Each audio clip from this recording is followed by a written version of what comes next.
My name is Grace, and at 31 years old. When I arrived at the small family dinner, I saw 80 guests and a banner that read, "Welcome, baby Emily." My mother laughed and said, "We spent your bonus on family joy." I stayed quiet and replied, "Noted." That night, I logged in, froze their accounts, reversed 14 transactions, and withdrew the entire $9,800 bonus. By morning, something about the property had shifted. My mother beamed like it was the Oscars. "Surprise!" she called out, arms wide. Then quieter, but still loud enough for everyone near the shrimp platter to hear, "We spent your bonus on family joy." She laughed like it was a punchline. I stood in the doorway, stunned. I hadn't told them about the bonus. Not really. I'd mentioned a raise. A good quarter, but not the check, not the actual number. "Noted," I'd said. That was it. Nobody noticed my flat tone. They were too busy dancing around in pastel. Emily was glowing in white lace like she was royalty. My sister. The same sister who forgot to pay me back for her rent last year. The same sister who called me an emotionless calculator at Christmas because I didn't cry at the Hallmark movies she made everyone watch. That night, after the final guest had taken their gift bag and the balloon arch had sagged into something sad, I logged in. I didn't yell. I didn't cry. I just froze every joint account, reversed 14 transactions, and quietly withdrew the entire $9,800 bonus from the shared family savings I'd stupidly agreed to set up last year. It had my name on it too. So, legally, not even theft, just correction.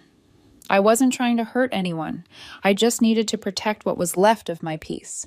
Not through revenge, but through clarity, through truth. By morning, something about the property had changed, and not just in the way the garbage bags were piled high by the door like broken promises. No. There was a note on my old room's door, a post-it in my mom's cursive. "Please don't overreact. We did it for Emily. She's family. She needs this."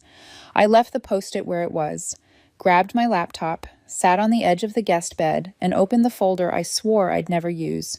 It was called Receipts, because if they wanted to start a war over family joy, they were going to learn what that actually costs. I didn't speak to them for 5 days after this small family dinner. 5 days of silence.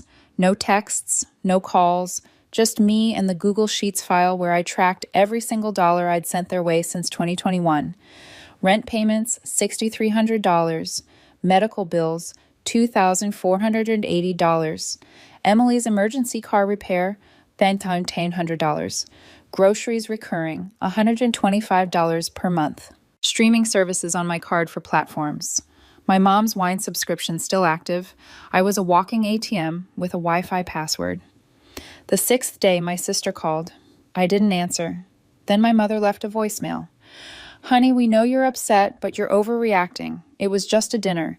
Emily's having a baby. She needs support right now. We thought you'd be happy." I played that message 5 times.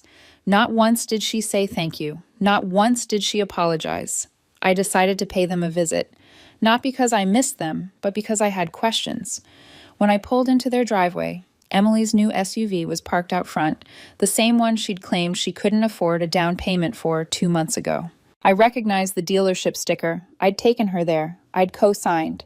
She'd said it was for job interviews. She wasn't interviewing. She was hosting influencer brunches with pastel macarons and overpriced centerpieces. I saw the reels. I saw the hashtags. I walked in without knocking.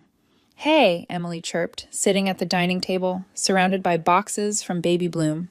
"Look who decided to grace us with her presence," my father said, looking up from the kitchen island. "Don't be dramatic. Your sister's pregnant." "So that makes it okay," I said, "that you emptied my bonus into a fake baby shower with 80 guests?" He scoffed. "It's called giving back to the family. Try it sometime." I stared at him. "I gave you $9,800. "And what?" he snapped. "You want a parade for that?" My mother interjected. "We thought it would be good for everyone. Joy brings blessings." "Joy brings overdraft fees," I replied. Then Emily stood up and smiled like the villain in a Netflix drama. "You always make it about you. Just admit it. You hate seeing other people happy." That was the line. That was the moment I stopped hoping they'd change. I left again. That night, I opened the hard drive I'd been meaning to go through for months, a backup drive from before I moved out. I wasn't even sure what was on it. Turns out Emily had used it once, backed up her entire laptop, forgot to delete it. I found everything. Screenshots of our private texts edited to make me look violent. Voicemails from me spliced together with different tones to fake threats. One folder titled Insurance Claims with fake receipts and notes that included my name as a witness. Another labeled Bonuses with a photo of a whiteboard. If we say she gifted it, it's legally clean. I printed everything. Then I made a folder. Family Ledger. The next morning, I got a text from my dad. Emily said, "You were looking through old files. Let it go. Don't do something you'll regret." I replied, "Too late. You should have thought of that before the shrimp tower." Then it got worse. I checked my credit report. 3 new inquiries, all from banks in their city. My mother had tried to open a card in my name. She used my SSN. I recognized the handwriting on the scanned application. She forged my signature badly. I confronted them in the family group chat. Attached screenshots, timestamps, the file path message. "You have 48 hours to explain." After that, I pressed send. My aunt left the group. Emily replied, "This is harassment." My father sent a thumbs up emoji. My mother replied, "You are tearing this family apart." 47 hours later, I got a call from my bank. A $4,500 wire attempt had been blocked. Recipient, Harris Family Trust. I'd never heard of it. The bank asked if I knew E. Harris. "Yes," I said, "my sister." "No," I told them. "I never authorized that transfer." "Yes, I would like to file a fraud report." 10 minutes later, I got an email from Emily. Subject line, "This is not what Mom wanted." No body, no signature. I didn't reply. By Friday, it was all unraveling. Their friends started calling me. My uncle. A cousin I hadn't spoken to since 2014. Someone even messaged me on LinkedIn with a passive-aggressive, "Hope all is well. Heard some weird things." Weird things? You mean the time you took advantage of your own daughter to throw a fake baby gala for your manipulative child? Or the part where you forged documents in her name? Yeah, I'd call that weird too. But I wasn't done. That weekend, I scheduled a meeting with a family lawyer. I brought a folder of receipts, labeled each file, organized them by type: financial, digital, emotional. I showed her the backup, the forgeries, the texts. She said one word: leverage. Then she asked the most important question: "What do you want?" I smiled, and ending with fireworks. On Friday morning, I got a text from my father. No greeting, no emojis, just, "Let's talk woman to woman." Workshop. 7:00 p.m. The workshop wasn't a metaphor. It was the actual old shed behind their house. The one with a rusted toolbox, a cracked light bulb, and his dusty "work hard or shut up" sign still hanging above the window like it meant something. I didn't reply. I just showed up. He was already there, sitting on a folding chair, beer in hand, cigarette behind his ear. He smiled like we were about to watch a game. "So you finally here to drop the drama," he said. "No," I said. "I'm here to see if you still have the nerve to speak to me." He laughed, took a sip. "Oh, come on, don't start. Look, Emily's pregnant. You want her having a kid in the middle of a scandal?" I didn't speak. He took that as permission to keep going. "You and me, we're women. We handle things quiet. No screenshots, no banks, no lawyers. We handle things quietly. No need for drama or outsiders." Then he said, "The real reason I'm here. We clean this up. You pull back the fraud claim, and maybe this family gets back to normal. You good with that?" I reached into my bag, pulled out my tablet, and placed it on the dusty tool bench. "No, but I think you should hear something." I tapped play. He won't even notice. He's soft, predictable. Give him a guilt trip and he'll hand over the whole thing. It was his voice from a recorded call with my mom. I cleaned it up, edited out the silence, left just enough poison to taste. His eyes froze. "That's out of context," he said. "Sure," I said. "Here's the rest." I swiped again, brushed up a scan of a loan application filed under my name, his handwriting, his forged signature, a browser log showing the IP address, the session history, the timestamp. Then I opened the next one, an Instagram story from Emily. Her holding a brand new iPad. Caption, "Bought it with my silent investor's guilt bonus." He stopped drinking. "You don't get it," he muttered. "Emily's always needed help. You're strong. You've got the salary, the tech, So that makes it okay to rob me?" I said flatly. He didn't answer. Instead, I pulled out a manila envelope and tossed it onto the table, a copy of the fraud report. "The original is with the investigator." "Oh, and one more thing," I added. The door creaked open behind us. Jake walked in. Emily's ex, the one she claimed was abusive, dangerous, emotionally destructive. I used to believe her. "Hey, Jack," Jake said calmly. "Thought you might want to hear some things." He held up a folder and began to speak. He told him about the fake pregnancy scare, about the threats, the way Emily demanded money or else, about the documents she drafted, step-by-step plans to destroy his reputation if he ever left her. "She told me your daughter was weak," he said. "Turns out she's the only one in the whole family with a spine." Jake opened the folder. Emails, screenshots, audio, one clip played on speaker. "She doesn't know. I used her name for the paperwork. She'll never figure it out. She trusts me." Emily's voice, not even disguised. My father backed into the wall, pale and silent. I didn't know," he muttered. "No," I said. "You chose not to know." Then I leaned closer, looked him in the eye. "You lost me. Not this week, not this month, for good." And I walked out. As I stepped into the evening air, I heard Jake's voice behind me, calm but sharp. "By the way, Grace, if any of you come after me again, I go public." By morning, something about the property had changed. A notice was taped to the front door. Sale of shared interest, pinning legal resolution. It wasn't handwritten. It wasn't subtle.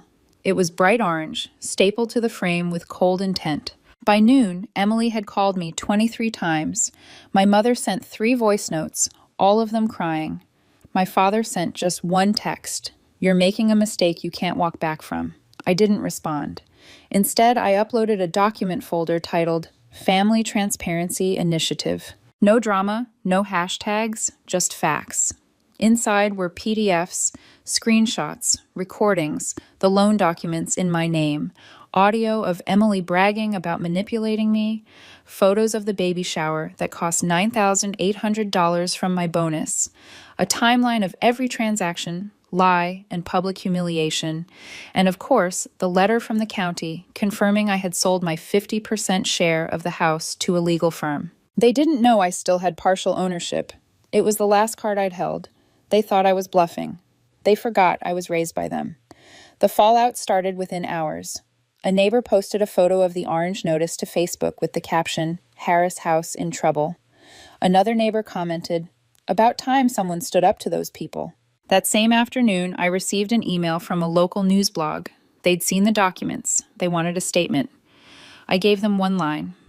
"Sometimes you have to burn the legacy to escape the inheritance." They made it the headline. That night, my mother posted a 7-paragraph Facebook rant. She called me ungrateful, said I betrayed the family, said, "Certain people don't understand how hard it is to be a parent." She included a picture of me from 2009, braces, acne, all of it, with the caption, "I raised this girl, and this is how she thanks me." The post got 14 likes, all from relatives I hadn't spoken to in years, and Teresa commented, "Sending prayers. Stay strong." I didn't reply, but I did log into LinkedIn and remove every family connection from my profile. I didn't want them near my name. 3 days later, Emily uploaded a video. Her face was pale, her eyes perfect tears. The music in the background was dramatic piano. Sometimes people break you and they call it justice. My sister used to be my best friend. I don't know who she is anymore. The comments were brutal. Someone posted, "Isn't this the girl who faked DMs and forged loan papers?" Another said, "She's the reason women get accused of lying." One user found the clip of her voice from the leaked audio and synced it with the baby bump photos from the party. The internet did what it always does, turned pain into pixels, turned victims into villains. And this time, they were right. Jake messaged me a week later. She texted me, said she's pregnant again. Probably fake. I blocked her, he added. "You did the right thing, Grace. Wish I had your spine." I didn't feel victorious. I felt clear. There's a difference. My father predictably stayed silent the longest, until a letter arrived at my apartment. No return address, just typed text. It read, "You think you've won? You haven't. Women like you always come back when the silence gets too loud. You'll crawl back. They always crawl back." He signed it, the parent who tried to break me. I laughed when I read that part because he didn't make me. He tried to break me.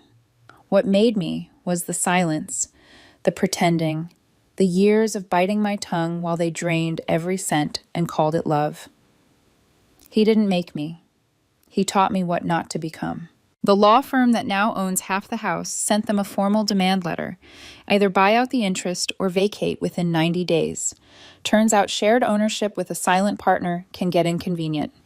I forwarded the letter to Emily with a short message. You threw a $10,000 party. Let's see how you do with property tax season. She replied with a single emoji. I didn't block her. I didn't care enough. That weekend, I posted one last update. A single photo, no caption. It was a picture of a new sign outside my apartment building, the one I just had installed by the door to my new studio office downstairs. Burn Ledger, Personal Strategy and Digital Forensics. That was the name I chose because if they ever try again, I'll be ready. And if someone else ever feels like I did, I'll show them how to fight back. The check cleared on a Thursday. $117,428 direct deposit from the liquidation of the Harris family home. It wasn't a gift, it was compensation, and it was mine. It took months, depositions, court filings, a forensic audit, but justice doesn't need to be loud. It just needs to be final. The judge read the verdict in under 5 minutes. The defendant knowingly forged financial documents using the plaintiff's identity with the intent to secure personal gain through fraudulent means. Full repayment is ordered, plus penalty, plus costs. My father didn't even show up to the final hearing. He sent a note through his lawyer. This is a witch hunt. I won't play along.